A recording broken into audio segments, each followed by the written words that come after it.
Praise the lord. ప్రభువైన యేసుక్రీస్తు వారి పరిశుద్ధ నామములో అందరికీ శుభాలు. ఈరోజు మన అనుదిన ఆత్మీయ ఆహారంగా యోహాను సువార్త 10వ అధ్యాయం 11వ వచనాన్ని ధ్యానించుకుందాం. నేను గొర్రెలకు మంచి కాపరిని, మంచి కాపరి గొర్రెల కొరకు తన ప్రాణం పెట్టును. యేసుక్రీస్తు ప్రభు బైబిల్ గ్రంథంలో తన్ను తాను గొర్రెల కాపరిగా ఎందుకు పోల్చుకున్నాడు? ఆయన్ని వెంబడిస్తున్న మనల్ని గొర్రెలుగా ఎందుకు పోల్చి చెప్పాడు ఆయన? కారణం ఒకటే. ఆ రోజుల్లో ఇశ్రాయేలుల యొక్క ముఖ్యమైన వృత్తుల్లో ఒకటి గొర్రెల కాపరి వృత్తి, 2 జాలర్లుగా చేపలు పట్టే వృత్తి. గొర్రెల కాపరుల గురించి వారికి చెప్తే బాగా అర్థమవుతుంది. ఎందుకంటే గొర్రెల యొక్క కాపరి వారి మధ్య ఉన్న రిలేషన్ ఎలా ఉంటుందో యేసుక్రీస్తు ప్రభు ఆయన్ని వెంబడిస్తున్న మన రిలేషన్ కూడా అలాగే ఉంటుందని యేసు ప్రభు తన్ను తాను గొర్రెల కాపరిగా పోల్చుకున్నాడు. 5 కారణాలు. గొర్రెల కాపరి తన గొర్రెలను వ్యక్తిగతంగా ఎరిగిన వాడై ప్రతి గొర్రె కూడా దాని బలహీనతలు ఏంటో కూడా ఆ గొర్రెల కాపరికి తెలుసు. మనం ఒక గొర్రెల కాపరి 100 గొర్రెల్ని తీసుకువెళ్ళిపోతున్నప్పుడు మనకి ఇతడు ఒక్కడే 100 గొర్రెల్ని ఎలా నడిపిస్తాడని మనకు ఆశ్చర్యం వేస్తుంది. 100 గొర్రెలు నడిపించడమే కాదు, అందులో ఏది బలహీనమైనది, ఏది కుంటిది, ఏది మోగది, లేక ఏది చెవిటిది, ఏది గుడ్డిది అన్నీ తెలుసు. వాటి పేర్లు కూడా పెట్టుకుని పిలుచుకుంటారు వాళ్ళు. అంతగా గొర్రెల కాపరి గొర్రెల మధ్య రిలేషన్ ఉంటుంది. మన యేసుక్రీస్తు ప్రభువుతో మనకి కూడా రిలేషన్ అదే. మనమందరము కూడా ఆయన పిల్లలము, ఆయన దేవుడు. అయితే అందరితో ఒక జనరల్ రిలేషన్గా దేవుడు మనుషులుగా కాదు, వ్యక్తిగతంగా ప్రతి వ్యక్తి యొక్క పేరు, బాధలు, కష్టాలు, నష్టాలు సమస్తం ఎరిగిన వాడు మన యేసయ్య. కనుక గొర్రెల కాపరికి గొర్రెలకి వ్యక్తిగత రిలేషన్ ఎలా ఉంటుందో యేసయ్య మనతో వ్యక్తిగత రిలేషన్ కలిగిన వాడు. మన బాధలు తెలుసు, మన కన్నీరు తెలుసు, కన్నీటి వెనకాతలను దుఃఖమే దాని యొక్క కారణం ఏంటో తెలుసు. అంతగా మనల్ని ఎరిగిన వాడు మన యేసయ్య. రెండవదిగా మొట్టమొదటిగా గొర్రెల కాపరులకి గొర్రెల గురించి వ్యక్తిగతంగా తెలుసు.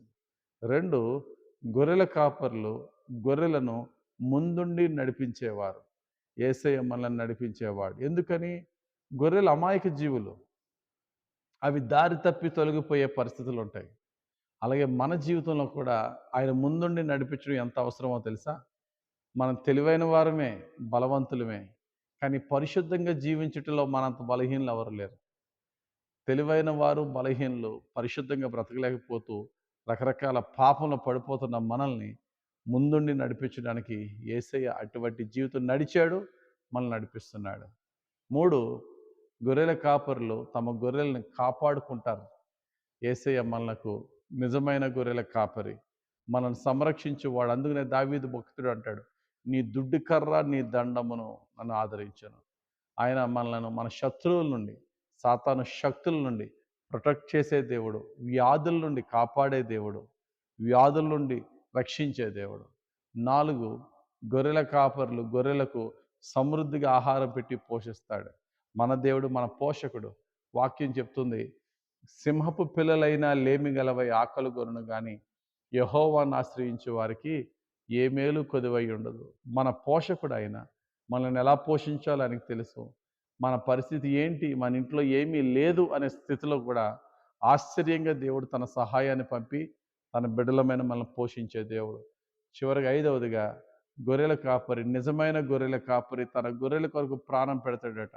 మన యేసయ్య ప్రాణం పెట్టినవాడు. ఎందుకని? మనల్ని నిత్య మరణం నుండి రక్షించడానికి మన కొరకు తన ప్రాణం పెట్టాడు. కాబట్టి 5 విషయాలు గమనిద్దాం.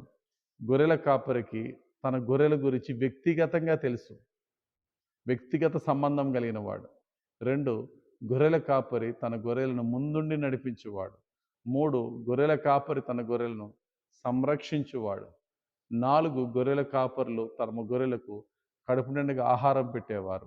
5వదిగా గొర్రెల కాపరి, నిజమైన గొర్రెల కాపరి తన గొర్రెలు ఆపదలో ఉంటే రక్షిస్తాడు. ఎలాగ రక్షిస్తాడంటే 100 గొర్రెలో 1 గొర్రె తప్పిపోయినా దాన్ని వెతుక్కుని వచ్చి రక్షిస్తాడు మన ప్రభు. అదే ఎంతమంది ఎలాగున్నా మనలో కుటుంబంలో అందరూ ఆత్మీయంగా ఉన్న ఒకడు తప్పిపోతే ఆ ఒక వ్యక్తి కొరకు ఆయన వెతికి వెతికి నశించిన దాన్ని వెతికి రక్షించే దేవుడు మన దేవుడు. ఎన్నోసార్లు తప్పిపోయిన వారం మనం. ఎందుకని మనల్ని గొర్రెలుగా ఆయన పోల్చాడంటే, యెషయా భక్తుడు చక్కటి మాట అంటాడు 53 అధ్యాయం 6 వచనం. మనమందరము గొర్రెల వలె త్రోవ తప్పిపోతిమి. ఇర్మీయా భక్తుడు అంటాడు, నరులు సన్మార్గంలో నడుచుట వారి వశంలో లేదు.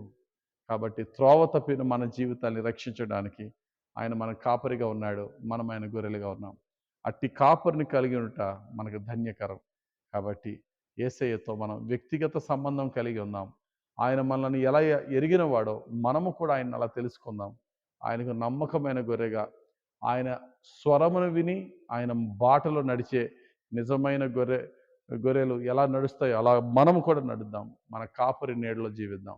దేవుడు తన పరిశుద్ధ వాక్యం దీవించి, మంచి గొర్రెల కాపరి నిత్యము మన మంచి గొర్రెల కాపరిని యేసయ్య నిత్యం మనల్ని నడిపించును గాక. ఆమేన్. ప్రార్థన చేసుకుందాం. మహిమగల తండ్రి, ఈ రాత్రి మాకు ఇచ్చిన ఈ వాక్యం బట్టి స్తోత్రాలు. నేను ఈ దినమున ప్రభువా నైనా మరి ఈ వాక్యాన్ని నైనా మేము మా లైఫ్కి అప్లై చేసుకొని చూడగా ఈరోజు అనుదిన ఆత్మీయ ఆహారంగా అయ్యా మేమందరము కూడా ఈ వాక్యాన్ని అప్లై చేసుకుని మా బలహీనతలు నీవు తెలిసిన దేవుడవు. మేము తెలియని ఉద్యోగాల్లో ఉన్నప్పటికీ మా ముందుండి నడిపించే దేవుడవు. అయ్యా ఇబ్బందికరమైన ప్రమాదకరమైన పరిస్థితుల్లోనూ మమ్మల్ని కాపాడే దేవుడవు. మా లేమిని చూసి మమ్మల్ని పోషించే దేవుడవు. తప్పిపోయిన సమయాల్లో మమ్మల్ని రక్షించు దేవుడవు అని నిన్నే ఆశ్రయించి నీకే ప్రార్థన చేసి నీ దయనే పొందుకునే భాగ్యం మాకు దయచేయమని, నీవే నడిపించి మమ్మల్ని ఉద్ధరించమని యేసుక్రీస్తు ప్రభు అతి పరిశుద్ధ నామములో ప్రార్థించి వేడుకొనిచున్నాము తండ్రి. ఆమెన్. తండ్రి యొక్కయు కుమారుని యొక్కయు పరిశుద్ధాత్మ దేవుని సన్నిధి, సమాధానము, సంరక్షణ నిత్యం మనకు తోడుండి నిజమైన గొర్రెల కాపరిని యేసయ్య నీడలో పరిశుద్ధాత్ముడు నిత్యం మనల్ని నడిపించును గాక. Amen. God bless you. Have a very blessed day.